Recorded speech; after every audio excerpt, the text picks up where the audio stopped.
Allah says in the Quran, "Tell the believing men to lower their gaze from looking at forbidden things and protect their private parts from illegal sexual acts, etc. That is purer for you. Verily, Allah is the all-aware of what they do."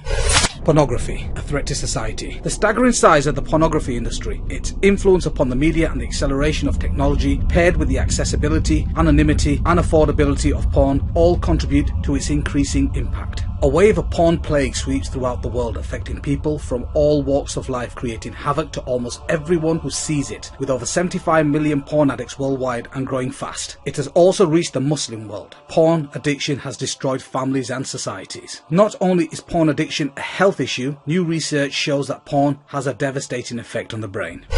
Shocking statistics show how a whole new society of problems has caused this growing world epidemic that has been blamed for high rates of divorce, child molestation, increase of rape cases and abuse against women and children. Big business. In 2006, the sex-related entertainment business estimated revenues were just under $13 billion in the US, according to the president of the Adult Video News Media Network. At that time, US porn revenue exceeded the combined revenues of ABC, CBS and NBC. In 2007, global porn revenues were estimated at $20 billion, with $10 billion in the US alone. From 2001 to 2007, internet porn went from a $1 billion a year industry to a $3 billion a year industry in the US. It is estimated both global and US porn revenues have been reduced by 50% between 2007 and 2011 due to the amount of free pornography available online. Porn and the World Wide Web. Every second, $3,075.64 is spent on pornography. Every second, 28,258 people are viewing pornography. Every 39 minutes, a new pornographic video is created in the United States. 35% of all internet downloads are pornographic. 42.7% of the internet users view pornography. 30% of porn addicts are women and 70% are men. 1.5 billion pornographic downloads per month. Over 420 million pornographic pages. Over 13,000 porn movies produced every year. 4.2 million pornographic websites. 68 million daily pornographic search engine requests are related to pornography. 72 million worldwide internet users visit adult sites per month. In the US, internet porn pulls in $2.84 billion a year. The entire worldwide industry is worth $4.9 billion. In the US alone, 40 million Americans are regular visitors to porn sites.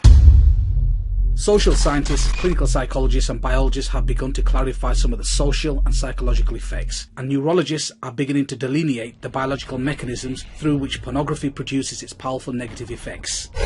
Porn effects on family, marital. According to the National Coalition for the Protection of Children and Families 2010, 47% of families in the United States reported that pornography is a problem in their homes. Pornography use increases the marital infidelity rate by more than 300%. 40% of sex addicts lose their spouses. 58% suffer considerable financial loss, and about a third lose their jobs. 68% of divorce cases involve one party meeting a new paramour over the internet, whilst 56% involve one having an obsessive interest in pornographic websites. Porn addiction and the child sexual abuses. There is a correlation between online porn and paedophilia. There is an estimated 1 million pornographic videos and or images of children online right now. In addition, child predators often use internet porn to lure in young people. The National Center for Missing and Exploited Children states that almost half of all child predators have child porn on their computers. Search engines get 116,000 queries every day related to child pornography. In 2012, 54% of child sexual abuse websites were hosted in North America. It has also been estimated that there are between 50,000 and 100,000 paedophiles involved in child pornography rings, and 1/3 of them operate within the United States. Research shows that there are 5 predictable steps a man goes through as he becomes addicted to pornography. The 5 stages of addiction. Number 1, early exposure. Most men who get addicted to porn starts early. They see the stuff when they are very young. Number 2, addiction. Later comes addiction. You keep coming back to porn. It becomes a regular part of your life. You're hooked. You can't quit. Number 3, escalation. After a while, escalation begins. You start to look for more and more graphic porn. You start using porn that would have disgusted you when it started. Now it excites you. Number 4, desensitization. Eventually, you start to become numb. Even the most graphic, degrading porn doesn't excite you anymore. You become desperate to feel the same thrill again, but you can't find it. And number 5, acting out sexually. At this point, many men take a dangerous jump and start acting out sexuality. They move from the paper and plastic images of porn to the real world. Pornography is addictive, and neuroscientists are beginning to map the biological substrate of this addiction. Users tend to become desensitized to the type of pornography they use, become bored with it, and then seek more perverse forms of pornography. Men who view pornography regularly have a higher tolerance for abnormal sexuality, including rape, sexual aggression, and sexual promiscuity. Prolonged consumption of pornography by men produces stronger notions of women as commodities or as sex objects. Pornography engenders greater sexual permissiveness, which in turn leads to greater risk of out-of-wedlock birth and STDs. These in turn lead to still more weaknesses and debilities. Child sex offenders are more likely to view pornography regularly or to be involved in its distribution.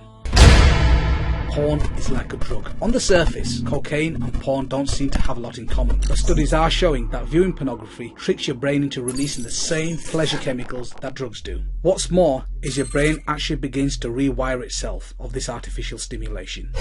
There are three main areas of the brain affected by any type of addiction: drugs, alcohol, gambling, etc. Number 1, the ventral tegmental area, the VTA. Number 2, the nucleus accumbens. And number 3, the prefrontal cortex. These are the very same areas affected by porn addiction. Here's how.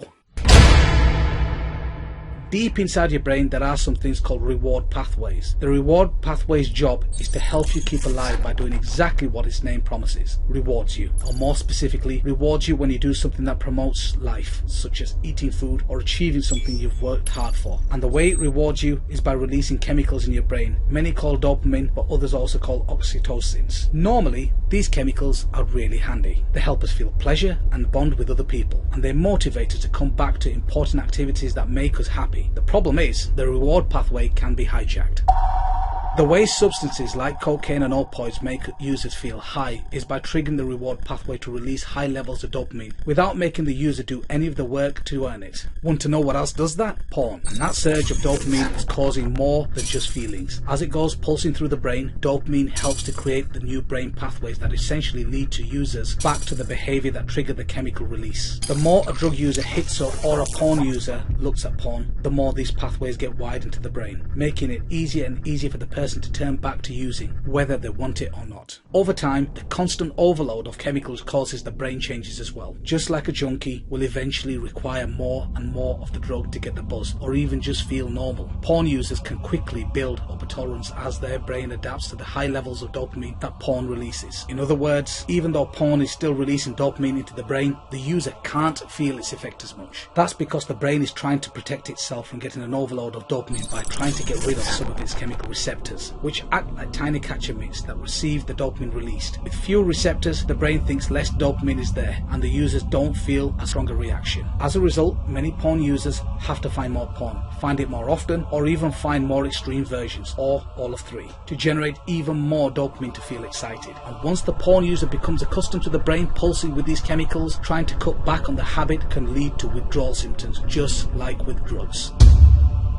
Porn changes the brain. Just like other addictive substances, porn floods the brain with dopamine. That rush of brain chemicals happening over and over again rewires the brain reward pathways, ultimately changing the makeup of the viewer's brain. This can result in an increased appetite for porn. Watching porn lays down new neural pathways in your brain. The more you use, the stronger the neural connections, and the more difficult it is to stop. That doesn't mean you can't stop. You can rebuild these pathways by avoiding pornography and seeking healthy alternatives.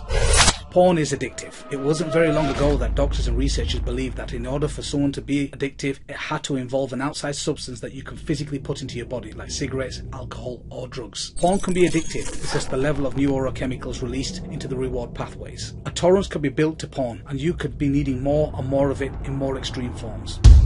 Porn affects your behaviour. Many porn users used to find themselves getting aroused by things that used to disgust them, or that go against what they think is morally right. And once they start watching extreme and dangerous sex acts, these porn users are being taught that those behaviours are more normal and common than they actually are. Porn users tend to think what they see in porn is normal behaviour, and even expect it from their partners. Habitual users have more accepting attitudes to violence and report feeling less empathy for rape victims.